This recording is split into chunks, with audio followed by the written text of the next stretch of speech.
Tensions between NATO and Russia just hit a dangerous new high. After Russian drones violated Poland's airspace, Moscow moved its powerful Iskander missiles right to the border. In response, NATO forces are rolling out, and Poland is preparing for the worst.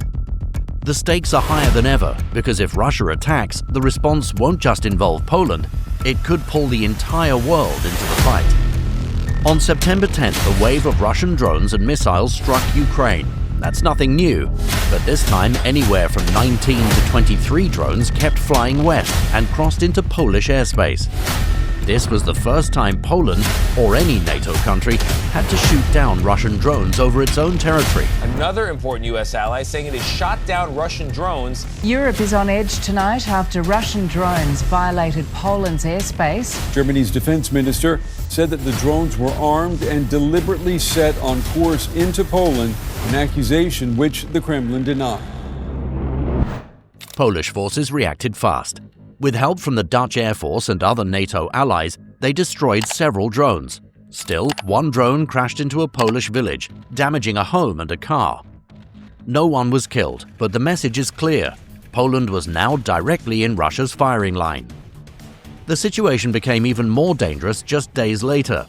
On September 13th, Russia moved Iskander-M ballistic missiles into its Kaliningrad region, only 21 miles from Poland's border. These missiles can hit targets up to 500 kilometers, that's 310 miles away. That means almost all of Poland, including Warsaw, is within range. Analysts also warn that upgraded versions of these missiles could reach up to 1,000 kilometers, that's 620 miles, putting much of Europe in danger. These missiles can fly at Mach 7, or more than 5,000 miles per hour. They can carry many types of warheads, including nuclear ones.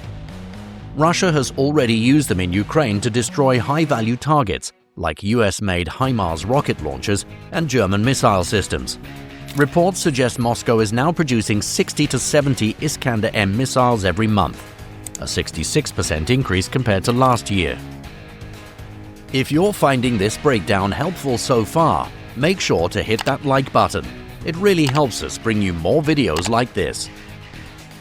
The threat is not only about weapons, it's also about location for Poland. Kaliningrad, squeezed between Poland and Lithuania, gives Russia a perfect launch point to threaten NATO's eastern flank. From there, missiles can reach 6 NATO countries: Poland, Lithuania, Latvia, Estonia, Sweden, and even parts of Germany. To make matters worse, Russia has been conducting Zapad 2025 military drills with Belarus, its neighbor and a close neighbor to Poland. NATO officials fear these exercises could be more than just training. Poland has already closed its borders with Belarus, showing its seriousness about the risk, and why shouldn't it? Poland has lived through centuries of threats from powerful neighbors, and history has taught Poles a hard lesson. When big powers fight, Poland often ends up in the middle. To really understand, we need to look back at history and the deeper geopolitical roots. Let's start with World War II. In 1939, Nazi Germany invaded Poland from the west, and just 17 days later, the Soviet Union invaded from the east. Poland was crushed and split in two under a secret deal called the Molotov-Ribbentrop Pact.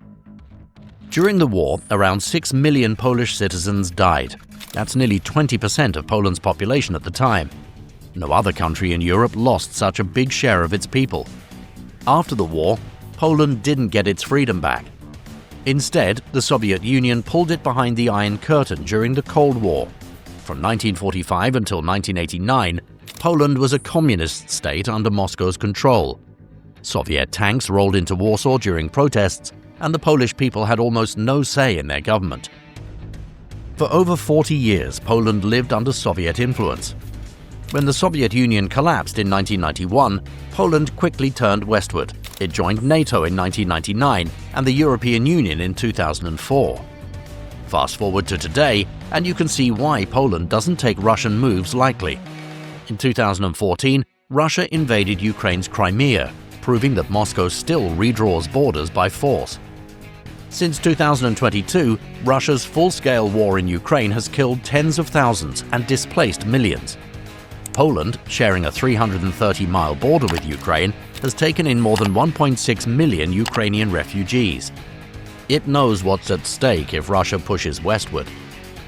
And we must not forget Poland borders Russia's Kaliningrad region, where those Iskander missiles now sit just 21 miles from Polish territory. Add in Belarus, a close Russian ally right on Poland's other border, and Poland finds itself squeezed from two sides. That's why today it reacts so strongly. The country has been working day and night to ensure it is ready to defend its freedom. Before the Russia-Ukraine war, Poland spent only about 2.2% of its GDP on defense. But today, that number has jumped to nearly 5%, the highest in NATO. In 2024, the defense budget reached about $29 billion, and by 2025, it is expected to cross $32 billion. That's even more in terms of GDP share than what the United States spends. Poland is using this money to buy new weapons and equipment at record speed. From South Korea, it ordered over 1,000 K2 Black Panther tanks, 672 K9 howitzers, and 48 Fa-50 fighter jets. From the United States, Poland is getting 366 Abrams tanks, 32 F-35 stealth jets, and 96 Apache attack helicopters. It has also signed deals for the Patriot missile defense system and HIMARS rocket launchers. Plus, Poland has a $1.6 billion deal with state arms group PGZ for 46 radar systems. These radars will be part of the Naru air and missile defense system, which will stop drones, rockets, and enemy aircraft before they strike. By the way, if you're interested in military and geopolitical updates like this, don't forget to subscribe so you don't miss our future videos. Artillery is another focus. Poland already makes the Krab howitzer at home, and it plans to expand its fleet to more than 500 units. Alongside that, it is buying over 600 more howitzers from South Korea. For rocket artillery, Poland is set to field 500 HIMARS and nearly 300 Chunmoo systems. This could make it a world leader in this area.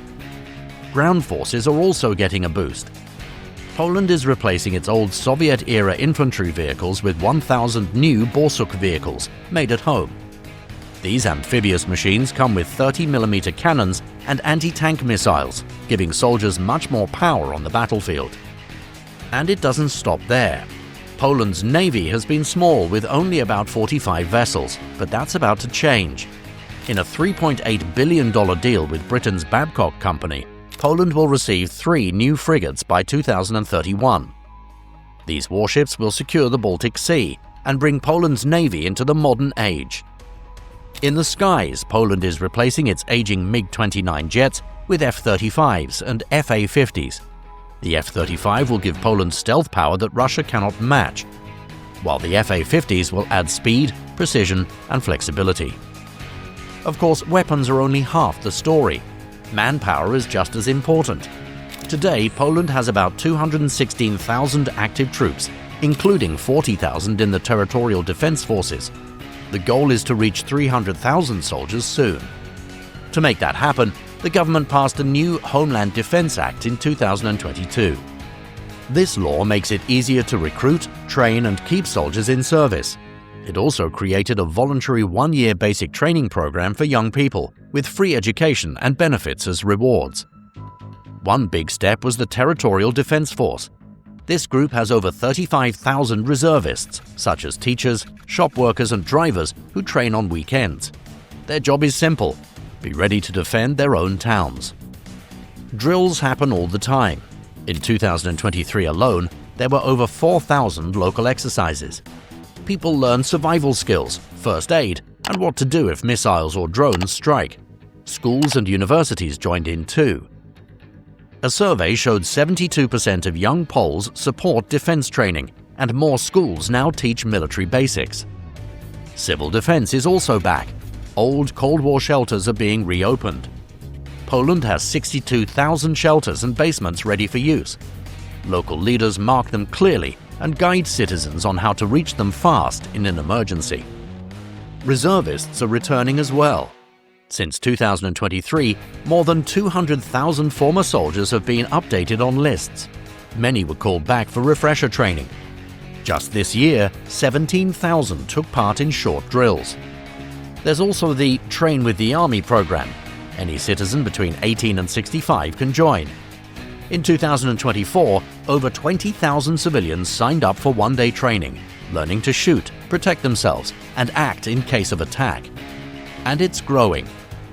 In the first 7 months of 2025 alone, 20,000 more people joined weekend training. Officials believe the number could double by the year's end. By 2027, the goal is huge: 100,000 volunteers trained every single year, including students, office staff, engineers, and teachers. Poland knows the danger is real. That's why it's building a nation that can stand strong, no matter what comes. And for that matter, they're making sure their borders are hard to cross. In 2022, Poland launched a $400 million project called the Electronic Shield.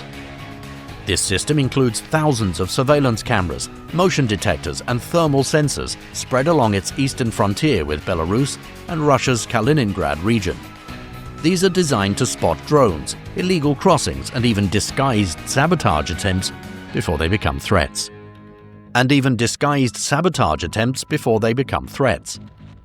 Physical barriers are going up too.